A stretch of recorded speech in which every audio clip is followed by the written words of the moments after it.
Hi all, welcome back to yet another video. Today we will be mainly discussing about parallel for each loop. So we might have used this parallel for each loop in our applications where we want to execute things parallelly, or we want to work on some enumerations parallelly. We have mainly used this to perform tasks parallelly, but there are certain situations where we want to abort that execution or break from some specific iteration of this for each loop. So how that can be done in this parallel for each loop? We know from the traditional for loop, if we use a traditional for loop, we can actually use the break statement to execute from this particular loop. If I is greater than 2, we can actually break from this particular loop like this. It is pretty simple, it is simple and straightforward.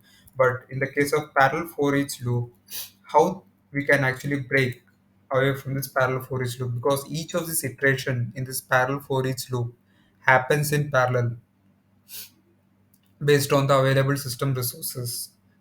Therefore, there should be a way of communicating that state or the context from one iteration to the other iteration. So there should be some way of communication that should be established between the different iterations to make this possible. Therefore, let's see how this can be accomplished in the case of parallel for each loop. For in our example, I have created an enumerable list of numbers that is spanning from 1 to 10. And what I'm doing in parallel for each loop is working on this container of numbers, and in the lambda expression as a parameter I am taking the individual number, and I am taking an execution context parallel. That execution context actually refers to a loop state instance, parallel loop state instance. That is the second argument of this lambda expression. Therefore, this is the one guy which actually helps in communicating the state of one iteration to the other iteration. So this act as a broker in our case, in the parallel for each case. So we will understand what each of the statement means here. Basically, we'll start with this condition. What I have done here is, if I am checking if the number, this iteration number is 3, then I am trying to call break on this particular parallel loop state object. Execution context dot break I am doing. Therefore, what this particular break does is it does two things. Therefore, this break actually does two things. First, it it sets the it sets the property to true. Yeah, when we call break on a particular parallel loop state instance, which is actually shared across all these iterations of this parallel for each loop, when we call break on that particular parallel loop state object, it sets the property should exit current iteration on this same parallel loop state instance to true. And the second thing that it does is it sets the lowest break iteration to the current iteration. So what is the current iteration now? The current iteration is 3, because since we are breaking when the number reaches 3, therefore the lowest break iteration will be 3. Therefore, these two things happen when we call break. And when we, after doing all these things, when the next iteration starts, or when the next iteration starts parallelly, since already the context is known, we have to check in each iteration these conditions.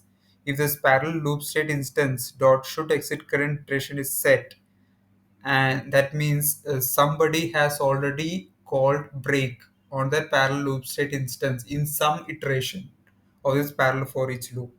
When this particular condition turns out to be true, then the other thing that we have to check is when is that particular break, in which iteration the break is called. That is the other thing that we wanted to know. So that is that we can get it from this particular property called lowest break iteration. This actually stores the lowest iteration where a break is called in this parallel for each loop. And I'm checking if the lowest break iteration is less than this the current iteration. I'm returning from this particular execution. So I'm not trying to execute any further. For these two simple checks that we have to do for every iteration, at the beginning of every iteration, just to see if the break has already been called by some other iteration or not. And if it is called, then this particular condition becomes true, and we will not execute the current iteration if the condition matches. And that's what happens in this particular when we call break uh, for this particular for each loop. Therefore, let's run it through and see what output we get. I'm printing the number. That's what this particular parallel for each does parallel printing of this particular numbers. So let's try to run it up. Yeah, as you can see, the output that we got is 1, 3, and 2. The order will not be guaranteed here, because since it is a parallel for each loop, it can iterate parallelly or execute in a parallel fashion. Therefore, this ordering is not guaranteed here, and the numbers that we got is till 3. That's the main point to note. Therefore, we will change this condition a bit now. We will change this particular condition to 4. And let's see how this output changes when we change it to 4. Since we change it to 4, we got till 4. We have called break on this 4, and we are returning from the execution if the iteration count is greater than 4. Therefore, that's why we are not getting output greater than 4. We are getting output till 4. So that's how this particular break works. There is another way to to exit from this parallel for each loop. That is why calling stop on this particular parallel loop state object. Therefore, we will, instead of break, what we do is we will call stop. So what stop does is it just sets one property. It sets the is stopped property to true. That's what this particular stop does. So in this execution thing, we have to just check for this is stopped. If it is stopped, then return. That's what we have to do. We don't have to do any further check, because only this property is set when we call stop on this parallel state instance. Therefore, you don't have to go any further. When we try to run this particular application, what we get is the same output. Till 4 we will get, and beyond that we will not get anything. Therefore, you'll observe the same behavior when we use break and stop, but the only thing is with the break we will get an additional flexibility or additional information in which iteration the break has been called by this lowest break iteration count, that property. We'll get an additional information there, and it is pretty useful when we want to exit from a particular iteration. Therefore, those are the two ways in which we can exit from this parallel for each loop, or break away from this parallel for each loop. So that's the interesting thing that I want to cover in this video.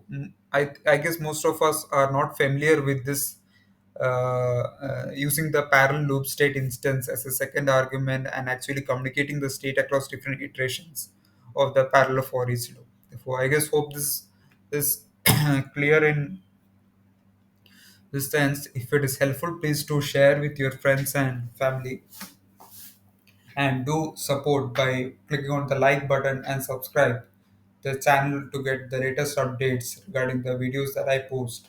And do share your thoughts in the comment section, and see you in the next video. Thanks all for joining me.